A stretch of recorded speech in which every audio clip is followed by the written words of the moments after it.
you can't half do sex work. Like, you can't half do adult content creation. It's the same way you can't be half pregnant. Once you've stepped your foot in, your foot is in.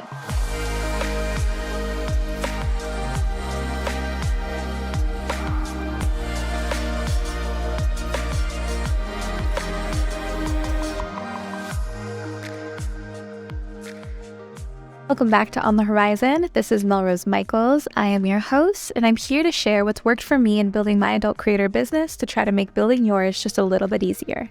Let's get into today's episode.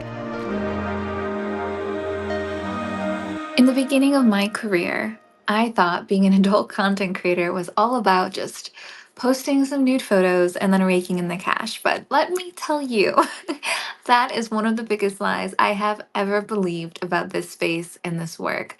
It is not easy money, and there are so many pitfalls that can trip you up if you are not careful.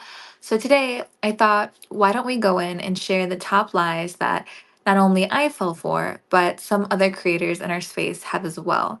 This way, you can avoid making some of the same mistakes. So, imagine this. You are starting your journey as an adult content creator. You are full of excitement and ambition, and you are full of all of these things, only to find out that the path is actually fraught with misconceptions that could cost you money, time, and your mental health. The media would have you believe that this work is just easy money.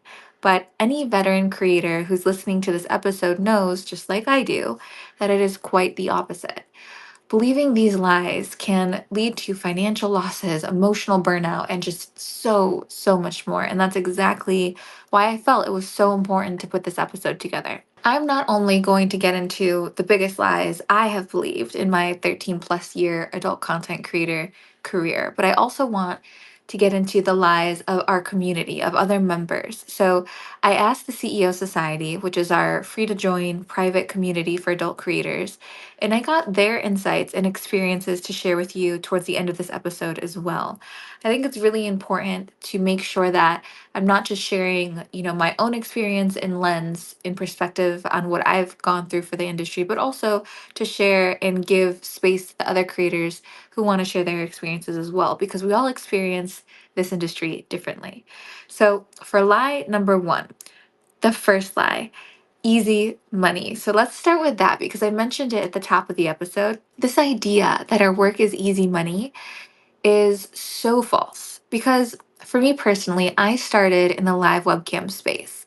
So I come from a very time intensive type of adult work. I kind of view live webcam streaming as like the waitressing of sex work because it takes a lot of dedicated hours. You work off of tips, so like the earnings can be very unpredictable, and you always have to be on or entertaining for your viewers. The money comes easier some days than others, but these can be very low lows and very high highs. To be honest, I'm actually really grateful that I started my sex work journey here in the webcam space because I think that it taught me to get really comfortable just grinding it out and like really hustling for every dollar that I made. It taught me a lot of discipline, which is huge, and also consistency, because that's really required to succeed in business in general. But without this as a foundation in that webcam era of my career, I really believe I would have been extremely impatient with all of the other sex work business models that came afterwards. For example, like building a fan base without a large social media following is hard as fuck. Like, point blank, period. Getting your clips to sell on a clip store with no fan base, near impossible. Trying to do PSO or phone sex operation or sexting when no one wants to call or text you is brutal. I'm so grateful that I started with cams because it drove traffic to me and it just helped me build an audience and a following, which then made everything else I did later slightly easier. These things kind of built on each other.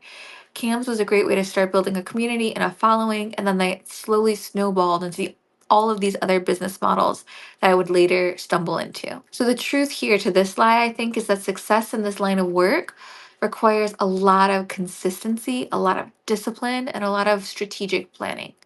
I think for me, the takeaway is that you really need to set realistic goals and invest the time and the resources. And I also want to remind anyone that ever listens to this that those overnight success stories are really 10 years in the making.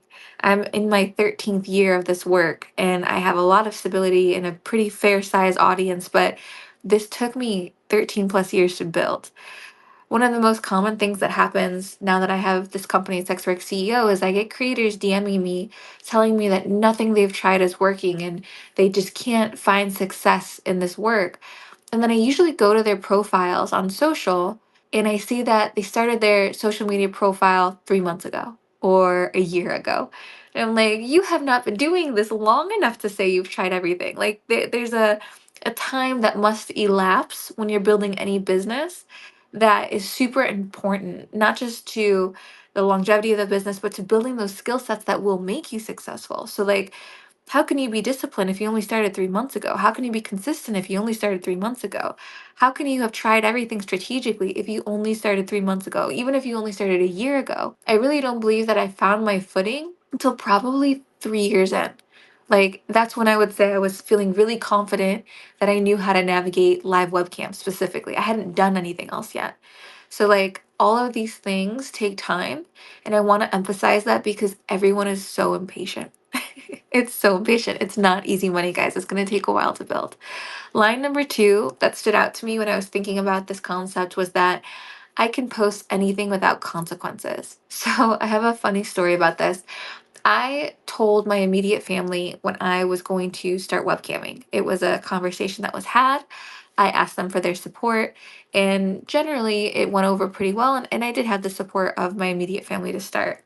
But I obviously wasn't telling extended family about my decision to get into the live cam space or the adult industry. Like, I wasn't letting uncles and aunts know. Like, that was just like far removed from something that felt necessary at the time. I didn't even know if it would work. I didn't even know if, I was going to turn this into a real career. Like, I was just getting my feet wet. So, what had happened was my aunt and uncle were out of town. They were in New York, and I was living in Chicago at the time. I was camping from that area.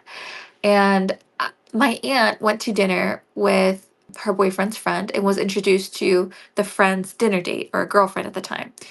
And she was a beautiful young woman, and you get to talking and trying to get to know someone like you do. What do you do for work? What do you do for fun? All of these things. And the woman had told my aunt that she was a model. In an effort to relate to the woman, my aunt was like, "Oh, my niece is a model."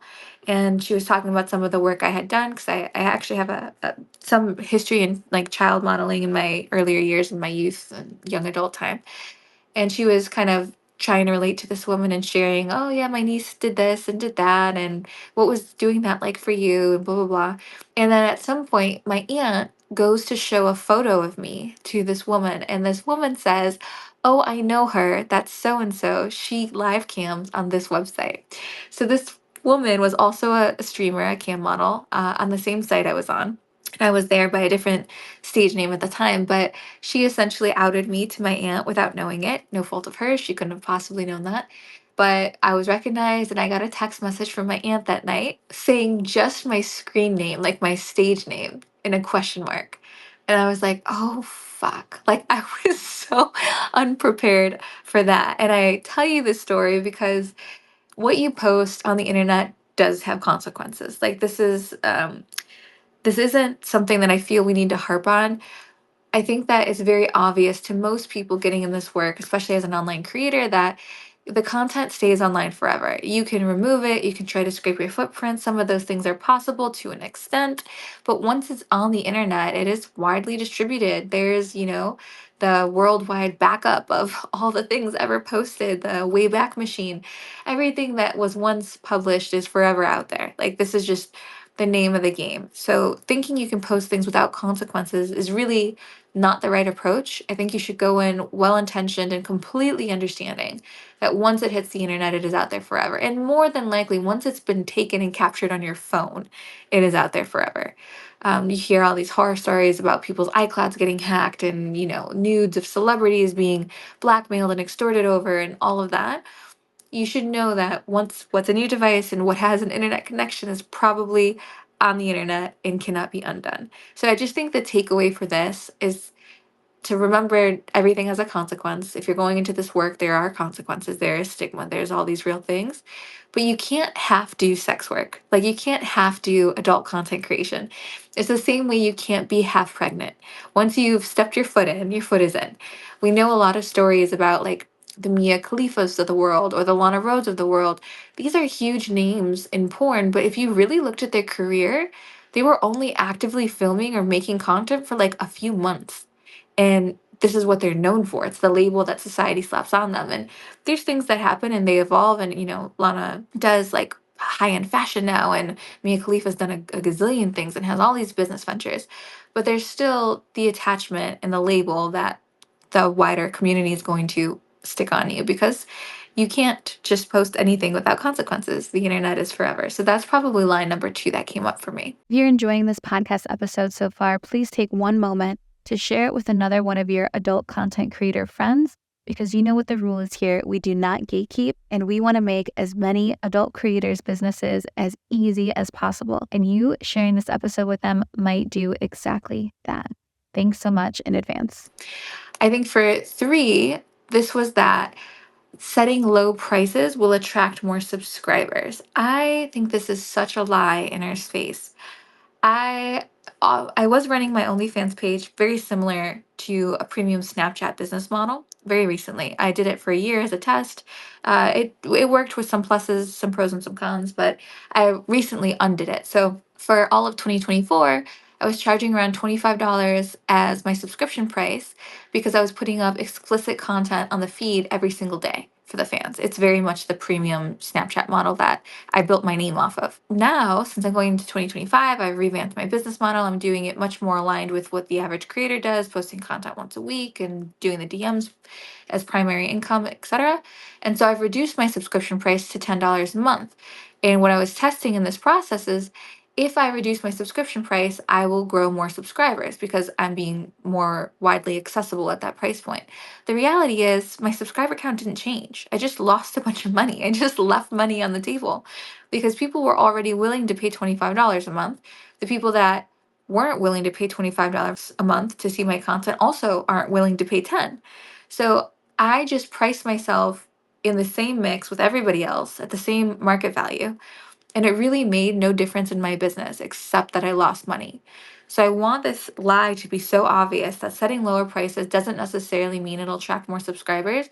Lower isn't always better.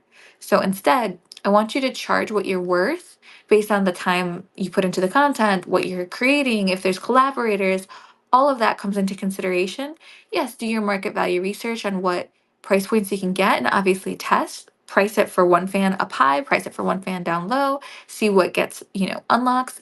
Create a list on OnlyFans, mass message this new content to half your list, list A, price it at one point with one thumbnail, price it and send it to list B with a different thumbnail at a different price point, see what gets more unlocks, see which thumbnail is more effective. But setting lower prices doesn't always mean you're going to capture more of the market. Line number 4 for me was that I don't need to set boundaries. I thought that if I got uncomfortable, I would just say no to something then. Not that I needed to establish boundaries or I guess I kind of went into it, especially in the camp space, where like, well, if I knew that fan or if they're like a regular in my chat room, like I'll be more willing or more open to do something more with them because we have this relationship pre-existing. But the reality is you need to just know where your boundaries start and stop and like let that be that. You shouldn't be able to be easily swayed into requests that are even mildly uncomfortable or mildly outside your comfort zone. You shouldn't be doing content that makes your job or work unenjoyable or unpleasurable or just not what you want on the internet. Like, I don't make content that I would probably be very comfortable making. Like, I get asked all the time, how come I've never put out boy girl content? I think I would really enjoy making that kind of content. I think it would be beautiful. But I don't want that kind of content on the internet. I can't undo it. And for me, I really wanted to succeed as an independent creator to show that it could be done, like to show that you didn't need to cross that line. Because when I started in camming, I originally started camming as like a non-nude creator for those first few weeks. And then my boundaries got pushed and pushed and pushed. And then I was doing topless and I was doing a little bit more. And not to say that I have any regrets about that, I really don't, because I'm comfortable with the decisions I've made for sure. And I think I would have pushed those limits anyway, but I did let other people drive those decisions when I think that I shouldn't. So I think it's really important to know where your boundaries start and stop, and to have that be engraved in stone, so to speak. Like, boundaries are so crucial for your mental health, and you need to be able to define them and communicate them and articulate them very clearly, especially to your fans. And that brings me to my fifth lie. This one is massive. I told myself the lie for 8+ years that I didn't need a support network, that I could handle this alone. I would go online on webcam, and I would put in my hours, stick to my schedule. I would get all the revenue I could generate, all the tips, all the countdown goals, all the things. And then I would log off and I would be offline. I would detach. I would, for the most part, stay off Twitter. I wouldn't be accessible. I wasn't checking, my MFC mail or anything like that. DMs on platforms weren't really all access 24/7 thing the way they're perceived now on platforms like OnlyFans. So, like, I would go in, get my money, and log off. And I was disconnected from the world. And while that's great for that era of my life, the reality of my life looks like I would wake up, I would get on live webcam, and I'm highly, I can't stress this enough. I am highly competitive. So I was on cam to rank top 20. It actually wasn't about the money at all for me. It was about competition, just because that's something that drives me. So I would get on cam, whether that's 7, 8 in the morning, and I would stay on cam until that was 11, 12 p.m. at night, because I wanted to rank in top 20. So I was living and breathing cam. And when I would log off, I would disconnect, sure. But I was so isolated. I wasn't seeing other humans. I didn't come into physical contact with any other people. I lived in my apartment, and I didn't see sunlight or touch grass. Like, I really, though that era of my life was extreme. It was really extreme, and I was really alone. There's a point at which I was so depressed that I was seeing a therapist, and I had a couple other specialists, and my mom actually suggested that I go and get a dog, because it would at least drag me out of the house, so that I would have to get fresh air and have sunlight, because you'd have to walk the dog. So actually, that was the advice I took, and that was probably a really big turning point for me on fixing my mental health, because I was just so depressed in that era of my life. I was making a ton of money. People looking on would have thought I was wildly successful, but I have never been more depressed, sad, and unfulfilled as I was when I was that isolated. So to think that you don't need a support network, I think, is a huge fallacy. It is a huge lie that we tell ourselves, because people are meant for community. Like, people need people so much. And for me, with my hyper independent trauma response, I'm the first person to be like, I don't need this. I don't need you. But I do. And I know I do. And so now that I know this about myself, it's really helped me to accelerate my career. Like, I go and I get my community from conferences. Like, I get my community from being at XBiz LA or XBiz Miami. I get it from attending Exoticas and seeing other creators and fans. I get it from AVN. I get it from like affiliate and traffic conferences. Like, I have so much community, and I prioritize being in person with those people, because I know how much of a need this is. And also, by having community and that support network, you also have people that can help accelerate your career faster.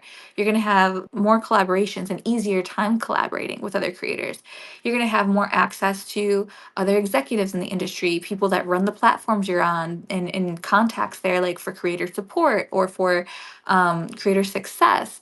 You're going to have this network there that is going to accelerate you, also make you feel less isolated. And if you still feel like, if conferences aren't for you, if you can't afford to get to a conference, if you can't make those travel accommodations, because they are expensive, like, that's absolutely true, you need to know that there's also private communities online available for you. Like, we have our free private community, CEO Society, and we're just about to pass 1,000 members, completely free to join. And inside our community, you're going to get everything that I wish I had in this era of my life. You're going to get community support. You're going to get to talk to all the creators you want who are experiencing all the same challenges you're up against. You're going to see case studies of what's worked for other creators and how they overcame the same exact obstacle you might be facing. You're going to see live co-working spaces, so you can be in like a live Zoom call and schedule out your content and do your admin work, so you have a little bit of accountability and you're not alone in this.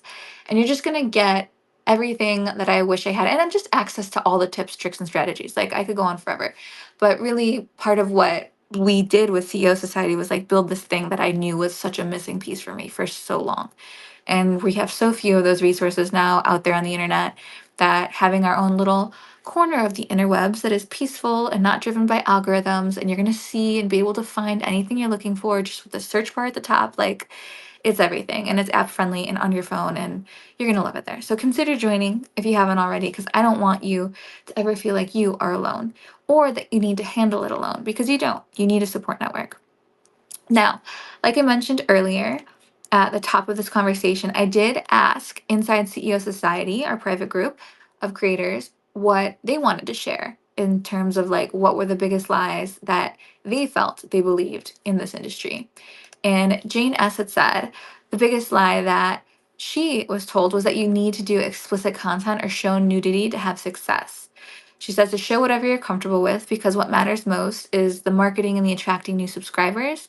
You could have the best OF page in the world showing everything, but still make nobody or no money if no one knows who you are. And I think that's fantastic advice. And that's so relatable because, again, that was the first boundary I experienced getting pushed. Puma Princess says that you need to promote yourself heavy on socials to succeed, that's a big lie. You can also focus on platforms with internal promotion, like Fancy, for example, Manny Vid, Sex Panther. She said, I took the time to build a following on Blue Sky to diversify my reach, but most importantly, get qualified to get on Sex Panther. But even with my 4K plus Blue Sky followers, it hasn't transformed much into sales. Rather, the internal traffic on platforms did themselves. So I think that's fantastic advice too.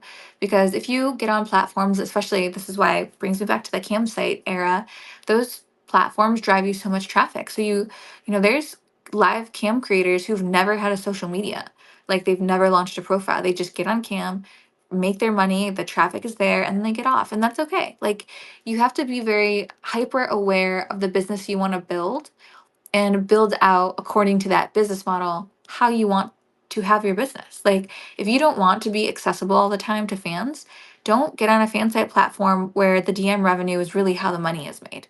Like being accessible in DMs nonstop. Because that's really how fan site platforms thrive. It's not typically off of subscriptions. Unless you build the fan site strictly off subscriptions and you say, hey, I'm not doing DMs, it's not something I'm interested in. So you can consciously make these decisions in terms of how you build your business to support the life you want to have in the business. Athena Sky said, being shy to ask questions to your clients regarding what they want. I still get this feeling a lot on Sex Panther when they ask something that I don't know about or don't like to do, and I get shy to ask them for specifics. I'm starting on Cam Thursday on a new platform, and I know I need to get over this being too shy to ask what they want. That's a big lie that she was told, that you can't ask questions. I think that's totally fair. It can be really intimidating, especially when someone hits you with like a new acronym you don't know.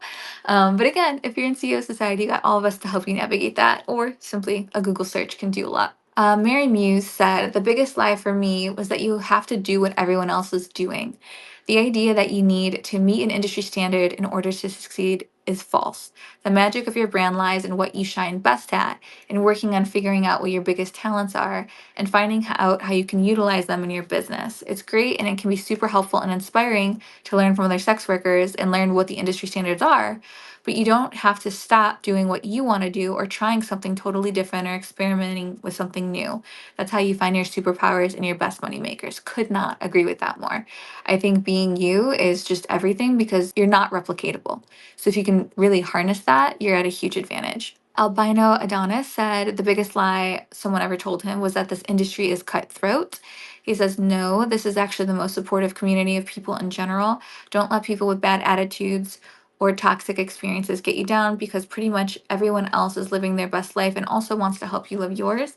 I think that can be mostly true. Like, I've found that there's a lot more good and positive in our space than the trolls or the really harsh negative characters and bad actors. I do think it's mostly a very accepting space, and we're super lucky to have that be what it is. Little Malia said, I know that you're all aware of this, but maybe because it's so obvious, we just rarely talk about it.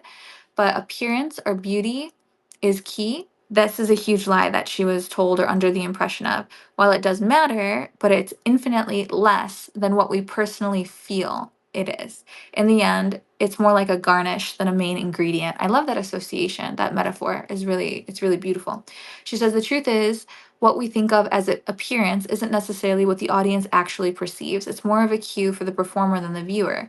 Lighting and various techniques like makeup will work wonders. Meanwhile, the communicative elements, both live and otherwise, often set much bigger impact on how people see us. In our own case, when she is ovulating and that's on the calendar, that plays a significant role, which I've heard before too. Like if you're identifying female and you're ovulating, you tend to be more seductive and sexy feeling at times. So I could see that too. But I think that is a huge lie that you have to be conventionally attractive to make this industry work. I think that's hugely false. Some of the top performing niches in our industry are not the conventionally attractive niches. So, and I think that's like one of the best things about this space. And we're so lucky for that. Beatrix Valet says, don't ever give away free content or anything that is anti free content or interaction. She says, I'm not saying that I give out free sexting and such, but a little hint into the paywall or a tube site freebie has directly correlated with revenue. And I agree. I think a little bit of free things or a little bit of giveaways or a little bit of tastes or like samples of stuff is a great way to monetize fans and get them through the door. So the lie of you should never offer free content, I think that's pretty false. I think you can do it strategically and make it have a huge impact on your business. Mistress Quinn said a huge lie was that being honest with customers will drive them away.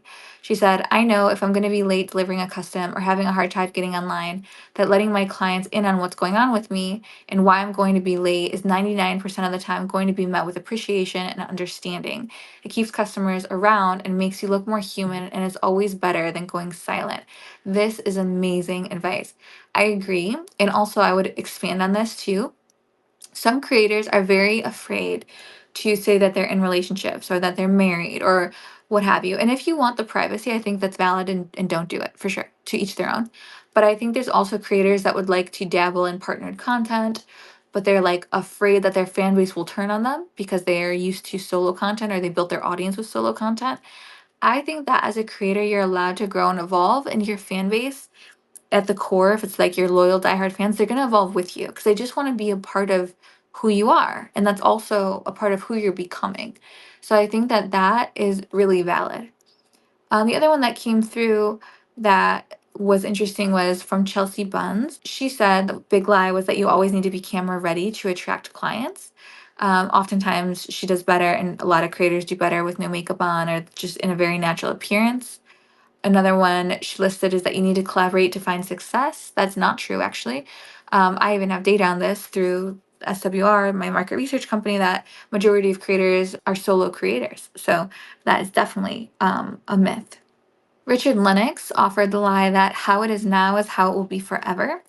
Said when there's a dip of income, the industry is not crashing down, and or is it all washed up? Maybe it's just a course correction or a new way of doing things is taking order, and maybe it's just a seasonal thing, and maybe it's just a random dip.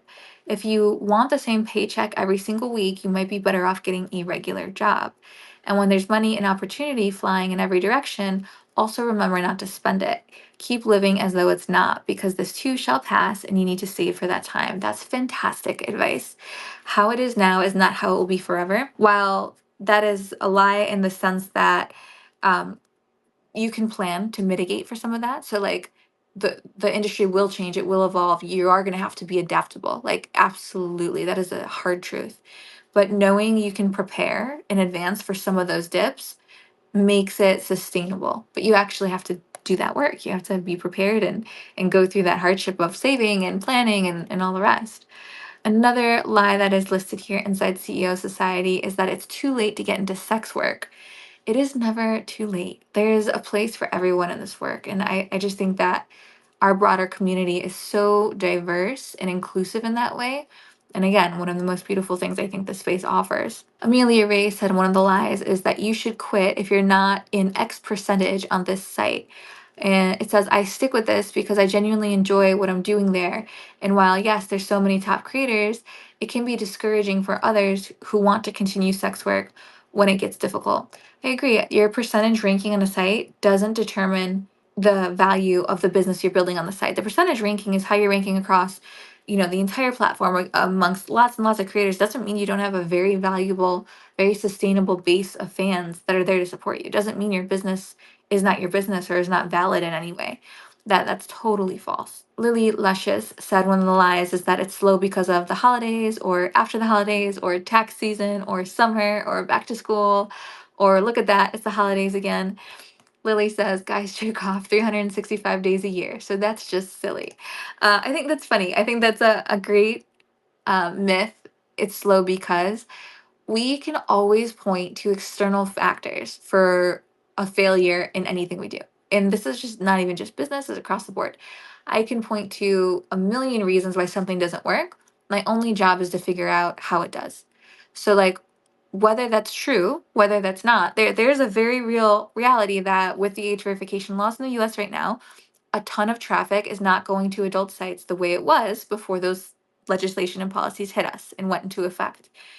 But we know the traffic has dropped. What do we do despite that? We need to navigate. You are running your own business. So, like, even if there is a lull, even if it is the holidays, even if that is your experience, even if it's a shared experience, it's slow because you didn't mitigate the risk of predicting it would get slow. It's slow because you didn't take the time to plan for it being slow. Like if you're not filling your sales funnel, you're not preparing your business to be bulletproof, and it's slow because of you. So, like, these are the things you can kind of account for once you get on time and ahead with your content, or you can really zoom out and be strategic on your business. You can totally mitigate some of those lulls and some of those downtimes. It just takes a lot of thought, it takes a lot of intention, and you have to be in a place where you're not creating for survival or in real time, but rather you're creating from a place of being strategic and being intentional and being kind of zoomed out on your business. Victoria Lotus offered the lie that competitions are a waste of time. She said they actually do drive more sales, more time online, and an opportunity to try new things. High pressure and high stakes also can bring high rewards if you do it and you plan it and you work hard. I think that's fair. I'm highly competitive and I do get value out of competition. It definitely drives sales. It does put me online more. It does factor into the success of my business. I couldn't agree more. Lavender Wood said that high fan count equals high revenue. Oh, no, this is a huge lie. She goes on to say, whilst it is, of course, potentially easier to generate more revenue from more fans, it isn't the be all and end all. I lost a social media channel and my fan count started to dwindle. However, I'm making as much revenue as I was previously. Just changed my tact to focus on the high spenders. That's one approach as well. But high fan count and high revenue is a huge myth, especially when you're trying to do promotion with other creators. If you are doing a share for share with a creator who has 100,000 fans on a free page, well, they're probably 100,000 freeloaders who don't pay for content. Just because you have a high fan count or subscriber count doesn't necessarily mean they're qualified spenders. And this is something you should really look out for if you are doing guaranteed gains promotion. Guaranteed gains is when you have a creator post a photo of you or video of you, whatever the promotional post is, with a caption that you provide, and then you give them a tracking link. And once the tracking link hits a certain amount of people, maybe 1,000 clicks or whatever, then they remove your ad. So you're guaranteed the gain of 1,000 fans or 1,000 subscribers or 1,000 clicks, whatever the agreement is. But what you don't know is that someone can click on that tracking link 1,000 times. It's not necessarily 1,000 people. Also, you don't know if it's 1,000 bots or bot accounts. Like, there's no real way that you can, without any sort of doubt, know that that social promotion is useful or effective. So this is one where high fan count, which is going to be something that sells you on, like, oh, I want to do a promotion with this creator, they have 100,000 fans. Yeah, while that looks nice, you don't know if they're real, if it's genuine, or if the guaranteed gain promotion will be real or genuine. So just be very careful with that, because I see a lot of creators making a lot of money off other creators doing those kind of promotions, and there's a reason that I won't do them. And I just want to circle back to, like, these lies that we come across in this industry and these things that we're told when we're just starting out, especially. It is really harmful to buy into everything you hear, buy into everything you believe, even if it's coming from a seasoned creator. And this is going to make me, say the same thing I always tell you guys, which is it always comes back to testing and tracking. The only true way you can know what's working for you, specific to your business and the kind of business you want to build, is by trying something, giving it a certain time interval, 30, 60, 90 days, tracking the results, saying, yes, it worked, yes, it didn't, and then either throwing it in the trash and trying something new or keeping it if it worked and building on top of it. So at the core of all the advice you're going to hear on the internet, if there's one thing you take, let it be testing and tracking, because ultimately that is the only way. And that takes time and a lot of trial and error, and that's part of this process. I do want to say a huge thank you to all those CEO Society members who chimed in on that post inside our close community and shared their experiences. If you are not already a member of our free private adult creator only community, consider going to ceosociety.app and joining. Inside, you're going to find, like I mentioned earlier, just endless tips and tricks, real case studies of things that are actually being tested and tracked so that you can learn from other creators' personal experiments. There's monthly challenges we just launched and also live co-working spaces. Like, it is the most kind and loving group of people who are just there waiting to support you and assist you on your journey to the top. And hopefully you can do the same in return. So now, this brings us towards the end of the episode where I would like to pose a question to everyone who listened in today. And I want you to tweet me your response using hashtag OTWPod on the Horizon Pod. This way that everyone listens to this episode in the future can also join in these important conversations we're having and share their insights on these topics so we can open it up to other people's opinions and experiences. So I would like to pose this question. If you could give one piece of advice to a new creator who is just starting out, what would that advice be? So tweet us your answer using hashtag OTWPod so that listeners can read your advice and save themselves time and money getting started in this space. The reality is there's going to be just a lot of hard truths that you will have to face when navigating the adult space. But the sooner you can identify them, the better you can overcome them. So I hope you got some value out of today's episode, and I really hope that if you hear one of these lies, you know how to sidestep it and take one step closer to your goals instead. Thank you so much for listening, CEO Squad, and I will see you next time. So go be bad and build your business. Bye, guys. It would be absolutely incredible if you rated this podcast 5 stars and left a little review. We want to get this podcast to as many adult creators as possible, and you taking a second to leave a couple stars and a review really helps us do that. Thanks so much.